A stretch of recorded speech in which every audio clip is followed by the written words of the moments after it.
নমস্কাৰ প্ৰিয় অসমবাসী কলেজলৈ যাওঁতে লোকৰ খিৰিকীৰ আইনাখনত নিজৰ মুখখন চোৱাটো চাগে প্ৰত্যেকজনী ছোৱালীৰে চৰিত্ৰ আৰু যি নহওক কলেজলৈ আহিলোঁ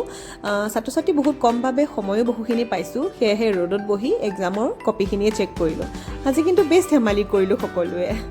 কলেজৰ চাৰিওফালৰ পৰিৱেশটো খুব ধুনীয়া লাগে তাৰপিছত আমি সকলোৱে মিলি চাহ খালোঁ কলেজলৈ অহা যোৱা টিউশ্যন এইসমূহ কৰোঁতে নিজলৈ সময়ে নোহোৱা হৈ যায় আহি এয়া মৰিংগা পাউডাৰেদি চাহ বনালোঁ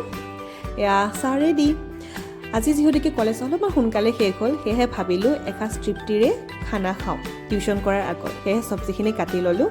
এয়া মিক্স ভেজ বনালোঁ আজি আছিল ছানি চাইড এগ মিক্স ভেজ আলু আৰু বেঙেনা পিটিকা তৃপ্তিৰে এসাঁজ খালোঁ ফাৰ্ষ্ট টিউশ্যন মোৰ ষ্টাৰ্ট হ'ল টিউশ্যনৰ পিছত ছেকেণ্ড টিউশ্যন মোৰ ষ্টাৰ্ট হৈছে আজিলৈ বাৰু ইয়াতেই সামৰিছোঁ যদি ভিডিঅ' ভাল লাগিছে please like share subscribe Tata